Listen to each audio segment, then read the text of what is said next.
John McMullen covers the Eagles, the NFL, long time, right now on the Sports Bash Live, 97.3 ESPN. Some interesting Eagles news to get into. Now, yesterday, John, we'll start off with this. Jeff Mosher, who, of course, is a part of 97.3 ESPN, does the Mosher-McMullen show. The Eagles yesterday said they will not change coordinators, but they have made some coaching changes. When I saw that, I said, did they go back on their word already? But the coordinators are staying the same, correct? Some coaching changes, though. Yeah, the coordinators is what Doug said. They will all be back. So that's what he said sort of at the post-mortem for the season press conference with he and Howie Roseman. But there's always going to be changes, it seems, in this league and assistants. And, yeah, shout out to Jeff because he had it first, Jeff Mosher. I don't think people are surprised about Gunnar Brewer. We've heard whispers about maybe them going in a different direction at receivers coach. But Chris Wilson at defensive line coach, that one's a little bit of a surprise. And then Eugene Chung, who was the assistant to Jeff Stoutland on the offensive line, that one's not a surprise because Eugene's not going to get promoted here, so he's probably looking to get a full-time to be the offensive line coach somewhere else, and Frank Reich just fired his offensive line coach, so people are putting sort of two and two together there. He's a possibility. I'm also hearing Green Bay and Minnesota are kind of fighting over Rick Dennison, and maybe the loser of that fight also looks at Eugene Chung. Hey, John, you know, it's interesting. Didn't the offensive line coach in Indianapolis just get let go by Frank Reich? And they had one of the best lines. Like, people were surprised by that, right? Yeah, they were. Yeah, that's what I just mentioned. So that is the obvious inference that Eugene might be headed there. But they had one of the best offensive lines in the league. So it was a little bit of a surprise that Frank went in a different direction. But a lot of times these relationships with assistants are about exactly that, a relationship, and the fact that you want to feel comfortable with somebody, and that's how things can go in a negative direction. But certainly, yeah, I mean, I think if you look at Indianapolis's turnaround, the most obvious part is it's Frank and Andrew Luck, but also the improvement of that offensive line going from one of the worst in the league to one of the best. A lot of that had to do with Quentin Nelson, but they've added significant talent, so that'd be a great place for Eugene Chung to land because he's probably going to do pretty well with that group. Hey, can you, like, just for the listeners' sake, quantify how important these guys – we know Schwartz, who gets a lot of criticism. We know Groh, who people criticize just because he's in the spotlight. But how important these guys are to the success of these teams? Well, they're important. I mean, assistant coaches can mean a lot, especially with the development of younger players. And I think maybe that's part of the reason Gunter Brewer is going to be one and done because of the disappointment of Mac Hollins and Shelton Gibson not progressing maybe as people had hoped, especially Hollins. And remember, he was brought in. One of the major reasons is because he coached Mac Hollins at North Carolina, and that just never materialized. And on the other hand, I would say I think he gets a little bit too much blame because I think people have overrated maybe Mac Hollins a little bit and the assumption that he was going to take a huge step forward. I thought that was a little unfair to a guy like Gunter Brewer. But there were also issues with the substitution patterns and receivers not getting lined up correctly. So that had something to do with it as well. He was hired when Mike Groh got elevated to offensive coordinator, so he was still under contract.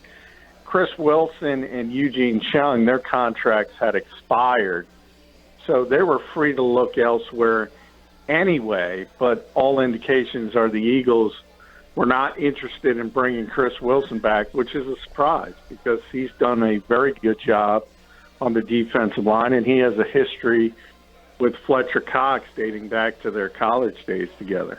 Yeah, that was the strange one to me. And I just assume because you mentioned relationships, that he said something to piss somebody off. Yeah, I mean, you never know. He could, as I said, his contract was expiring. He could be looking for a change. You know, it's a very nomadic profession. Sometimes it just comes back to a guy who wants to go back to an area of the country he feels more comfortable with. It could be something as simple as that.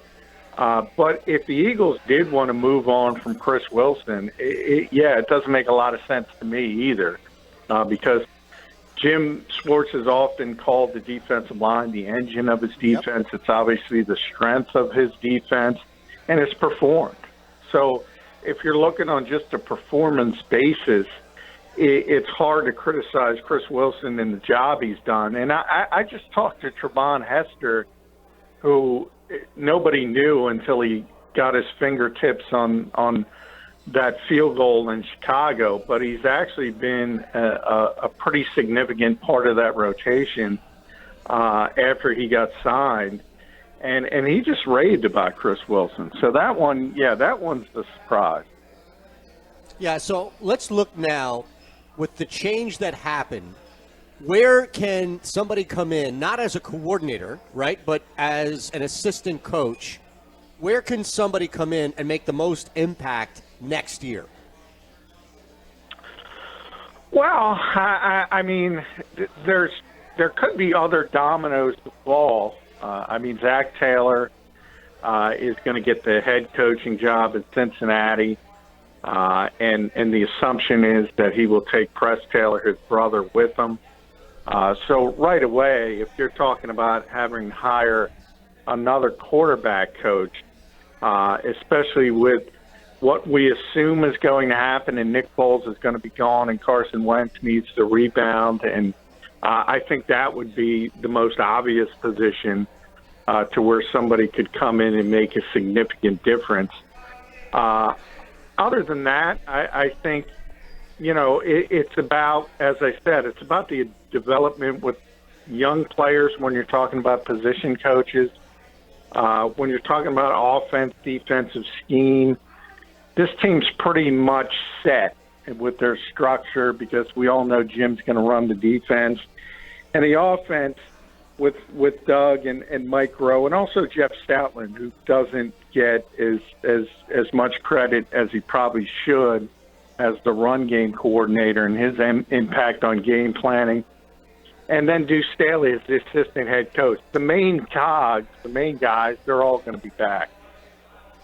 John, how much of these moves is due to the fact with the uncertainty surrounding the trenches, with the offensive line and the defensive line as far as personnel?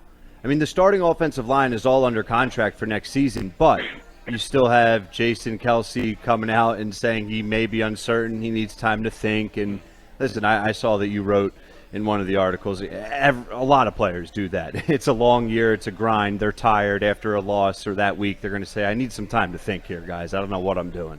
But with that being said, are these moves because there's potentially going to be a lot of new faces in the locker room next year, and this is an opportunity to change both those positions' dynamic as far as leadership? Well, certainly I don't think Eugene Chung. I think that has to do with the fact that he had reached his ceiling here because Jeff Stoutland's not going anywhere. He's going to be the offensive line coach. He's going to be the run game coordinator. So Eugene couldn't advance here, and I think that's about advancement for him in his career, and that one is certainly understandable. On the defensive line, yeah, I mean, there could be a lot of movement with the veteran players. It starts with Brandon Graham. Are the Eagles going to re-sign him? Is Chris Long going to retire? Even Michael Bennett. What do the Eagles want to do with him? And then you have to start talking about the development of the younger players, specifically Derek Barnett, Josh Sweat, and you know, Howie Roseman just called this upcoming draft historic when it comes to defensive line talent. So maybe maybe the Eagles didn't think as much as of Chris Wilson's work with the younger players as the rest of us did. That's the only thing you could kind of surmise, and it's a bit of a surprise to me. Yeah, John, and I do want to kind of, I thought that was a good question by Ryan because there is a lot of flux on this line. Peters, number one, do you think Peters is back as the starting left tackle next year? I don't think he should be. I really don't, because he's going to be 37 years old. The salary is not that bad. My concern with Jason Peters is the fact that he just didn't finish a lot of games, including the last one, the divisional round of the playoffs. And at times he had to tap out for a quad, he had to tap out for a pec, had to tap out for a back injury. I think there were 5 or 6 games he didn't finish. And I don't know if that's going to improve as he gets older. So I think at some point you got to weigh it and you got to move on. And I think the Eagles are at that position with Jason Peters. But the question is, how do you replace him? Well, the hard part is, John, if you're let's say Kelsey retires and Brooks is not ready to play, that means you're almost replacing 3 guys on your line. Yeah, I mean, I don't think you can do that. That changes things. My assumption, and as Ryan alluded to, I think Jason Kelsey is going to be back. I think the Eagles are going to tweak his contract to make him happy. Remember, the guaranteed money on his deal is up, so I think that's part of it. He wants more security. He was named All-Pro again. He's playing at a tremendously high level. I think as soon as his batteries recharge, he's going to realize that he wants to continue playing, and the Eagles certainly want him to continue playing. So ultimately, I think he's back. Brooks underwent surgery this morning out in Green Bay, so it's going to be probably 6 to 8 months. I would lean towards the end of that, 8 months, and that'll be right around the beginning of the season. But he should be back. And if that's the case, then I think you can go about replacing one position. And I'm not sure if Halapula Vati is the answer. Jordan Mailata is probably a year away at least. So I'm not sure that answer's on the roster as we talk today. But at 37 years old, and the fact that you can't count on him from week to week, I think maybe it's time that you have to realize at some point you got to go the Bill Belichick route. And Belichick's philosophy is it's better to give up on a player a year early than a year late. And he's been proven right time and time again. Yeah, Joe Banner subscribed to that for a little bit too, remember. Except Dawkins can really bite him in the ass. I think, well, everybody sort of copies Belichick. Sure. For good reason. No, I'm not crediting Joe Banner for inventing anything, except maybe whining. The inventor of whining. Don't tell Joe. If you follow Joe on Twitter, he'll tell you he invented a lot of things. According to him, he's responsible for the success of the Eagles forevermore. So that's true. Somehow he's responsible for the Browns' success too. Apparently, yes, exactly. Yes.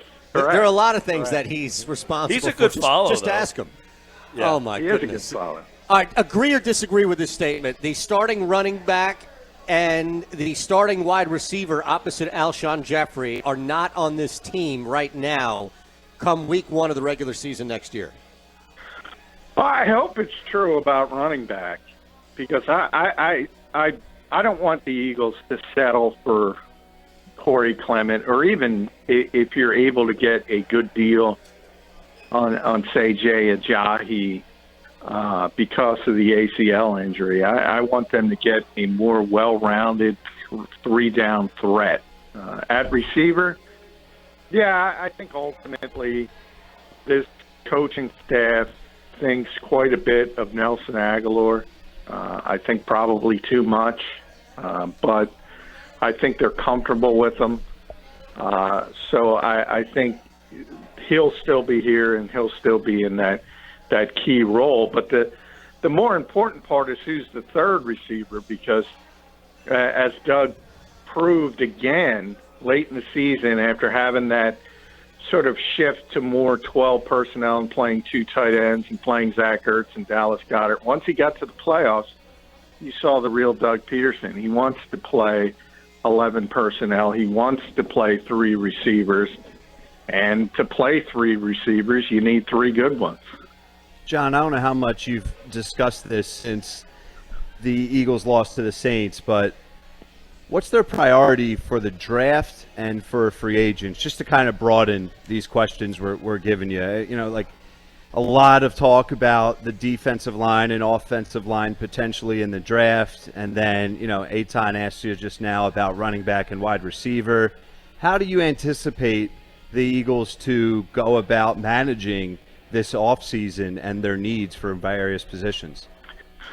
Well, you really can't, single one out because free agency tends to have a big impact on how you look at the draft and vice versa. So you look at your needs at particular positions. We just talked about a couple of them, running back and long-term need at left tackle, whether Jason Peters is back or he isn't back, how quickly they think they can get Jordan Mailata, and Howie Roseman, Jordan Mailata up to speed, and Howie Roseman already said this is a historic draft for defensive line talent. So that kind of tells you where they're thinking as far as maybe replenishing, because as good as that defensive line has been, it's aging, and Brandon Graham might not be back, and Chris Long may not be back, and Michael Bennett I expect to be back, but he's over 30. So you got to start getting these guys up to speed, and then there's the concern long-term over Tim Jernigan's back. So they have bigger need at defensive line than I think people realize. Yeah, and I think that's going to be the biggest thing with all the change and what happens in the offseason. What about a trade?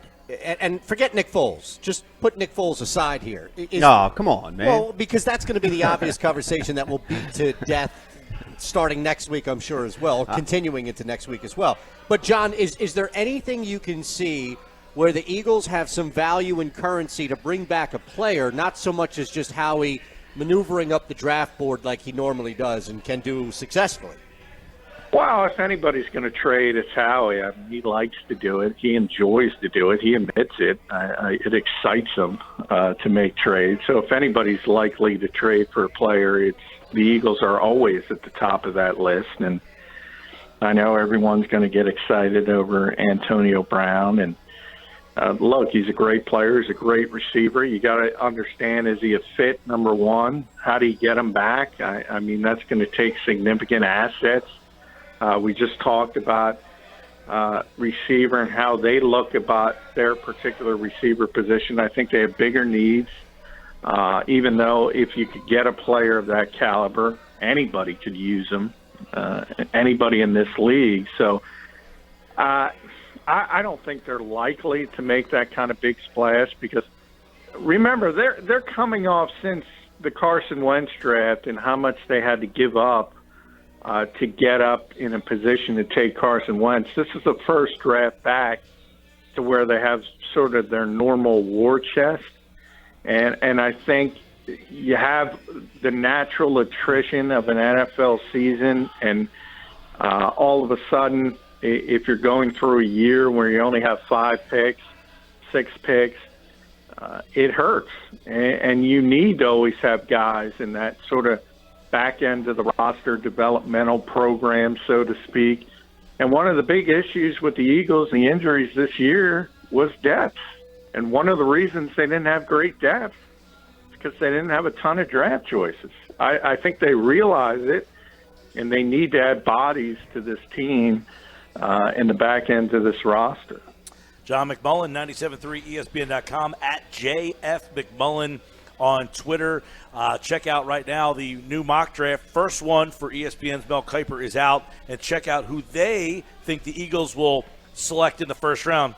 A little hint, it kind of goes in line with what Howie said the other day at the press conference about what position he thinks there's depth. So the draft conversation is underway. I love the draft. We'll get into that. The playoff games tomorrow. John McMullen here on the Boardwalk Honda Hotline. Johnny Mac, take care, pal.